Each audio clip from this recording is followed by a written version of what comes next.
Education with Shantanu চ্যানেলে তোমাদের সকলকে স্বাগত জানাই। আজকে আমার আলোচ্য বিষয় তৃতীয় পর্যায়ক্রমিক মূল্যায়ন 2025-এর চতুর্থ শ্রেণীর নমুনা প্রশ্নপত্র এবং সাথে তার উত্তর, অর্থাৎ 2025 সালে ইংরেজি বিষয়ের তৃতীয় পর্যায়ক্রমিক মূল্যায়নের প্রশ্নপত্র ও সাথে তার উত্তর নিয়ে আমরা আজকে আলোচনা করব। তোমাদের পরীক্ষা হবে 50 নম্বরের, সময় থাকবে 1 ঘন্টা 40 মিনিট। প্রশ্নপত্র একের দাগে বলেছে টিক দ্য কারেক্ট অ্যান্সার, অর্থাৎ সঠিক উত্তরের মাথায় আমাদের টিক চিহ্ন দিতে হবে।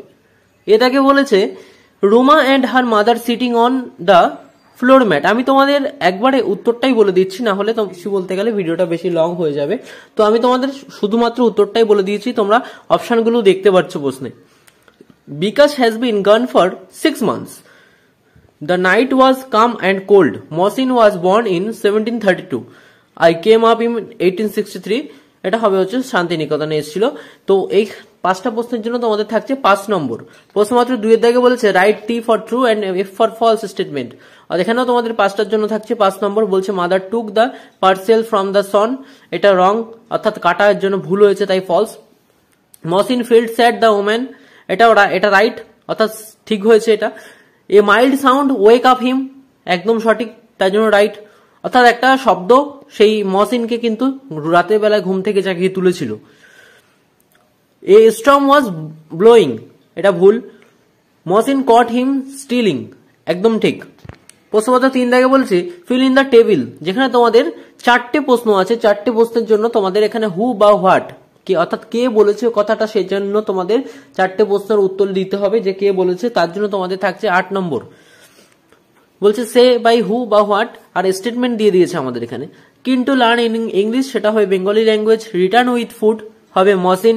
Seat down on the floor Bikash mother and sister, Bikash যখন ঘরে এসেছিল, অর্থাৎ সে যখন ইংরেজি ল্যাঙ্গুয়েজ শিখে 6 মাস পর বাড়ি এসেছিল, তখন কিন্তু তার মা এবং তার বোন সেই ফ্লোর ম্যাটের উপরে কিন্তু বসেছিল। আই কেম আপ ইন 1863, এটা এসেছিল কে, শান্তিনিকেতন। প্রশ্নপত্র 4 থেকে বলা আছে fill in the blanks with words from the help box. Help বক্সের দিয়ে শব্দ নিয়ে আমাদের এখানে লিখতে হবে। তো যেখানে তোমাদের 6টা প্রশ্নের জন্য থাকছে 6 নম্বর। I clearly remember my first day in school.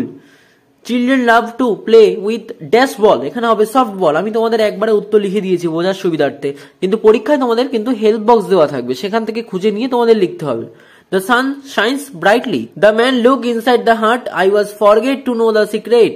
My friend promised to me meet today. প্রশ্নপত্র 5 বলেছে রাইট রিদিম ফর শান্তিনিকেতন। শান্তিনিকেতনে তোমার যে রিদিম আছে সেই রিদিম লিখতে হবে, যার জন্য আমাদের 6টা লাইনের জন্য থাকছে 6 নম্বর। This is the place where we play, this is the place where we learn, in open air, under the sky, under the sun, many a house, numberless trees, a ringing bell, shadow green, here we sun, here we run, here we play, here we learn. অর্থাৎ এর মানে হচ্ছে this is the place, এটাই হচ্ছে সেই জায়গা। হোয়ার we play, যেখানে আমরা খেলতাম। দিস ইজ দ্য প্লেস, এটাই হচ্ছে সেই জায়গা। হোয়ার উই লার্ন, যেখানে আমরা শিখতাম। ইন ওপেন এয়ার, খোলা বাতাসে। আন্ডার দ্য স্কাই, আকাশের তলায়। আন্ডার দ্য সান, সূর্যের তলায়। অর্থাৎ সূর্যের তলায় বলতে মাথার উপরে যেহেতু আমাদের আকাশ এবং সূর্য থাকে, সেখানে সেই হিসাবে আমাদের সূর্যের তলায় বলা হয়েছে। Many a house, numberless trees, বলছে অগুন্তি ঘর এবং অগুন্তি হাউস ছিল এবং ট্রি ছিল, গাছ ছিল। এ রিঙ্গিং বেল, শ্যাডো গ্রিন, এ রিঙ্গিং বেল, একটা ঘন্টা বাজলো, শ্যাডো তার সবুজ ছিল। হেয়ার উই রান, সেখানে আমরা দৌড়াতাম। হেয়ার উই প্লে, আমরা সেখানে খেলতাম। হেয়ার উই লার্ন, আমরা সেখানে শিখতাম। এর জন্য তোমাদের থাকছে 6 নম্বর। প্রশ্নপত্র 6 থেকে বলেছে অ্যান্সার দ্য ফলোইং কোশ্চেন, যেখানে তোমাদের 5টা প্রশ্ন লিখতে হবে, যার জন্য তোমাদের থাকছে 2 নম্বর করে। টোটাল নাম্বার হবে 10। হু আর দ্য 2 সিস্টার, 2 বোন কে ছিল? Bengali language and English language আর 2 sisters. When did Mohsin die, Mohsin কবে মারা গিয়েছিল? Mohsin die at 1820। Why are the students sitting on the open air, কেন ছাত্ররা খোলা আকাশের নিচে পড়াশোনা করতো? The student sitting in open air because the earth is the classroom, তারা খোলা আকাশের নিচে পড়াশোনা করতো কারণ পৃথিবী হলো তাদের ঘর বা পড়াশোনার ঘর। The sky is their roof, sky অর্থাৎ আকাশই হচ্ছে তাদের ছাদ। It was the same when Rabindranath was among us, তারা মনে করতো রবীন্দ্রনাথ তাই তাদের সাথে আছে।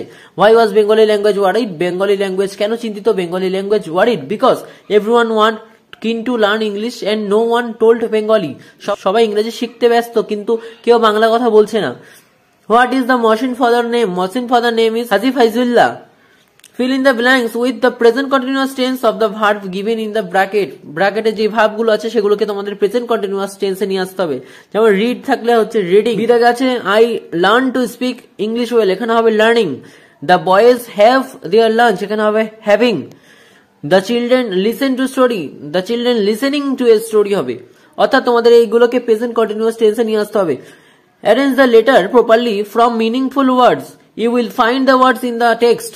তোমার টেক্সটের থেকে খুঁজে পাবে যে ওয়ার্ডগুলো, সেই শব্দগুলোকে সঠিকভাবে সাজিয়ে আমাদের লিখতে হবে। যেমন প্রথমেরটা হচ্ছে আমাদের ল্যাঙ্গুয়েজ, তারপরটা হচ্ছে হ্যাপি, তারপরটা হচ্ছে মিস, তারপরটা হচ্ছে গেস্টার, তারপরটা ডে এবং তারপরটা ওপেন। তো এই ছিল তোমাদের ইংরেজি বিষয়ের তৃতীয় পরীক্ষার নমুনা প্রশ্নপত্র সাথে তার উত্তর। প্রশ্নপত্রটি তোমাদের কেমন লাগলো তা অবশ্যই জানাবে। চ্যানেলে নতুন হয়ে থাকলে চ্যানেলটিকে অবশ্যই সাবস্ক্রাইব করে দেবে এবং বন্ধুদের মাঝে বেশি বেশি করে শেয়ার করে দেবে।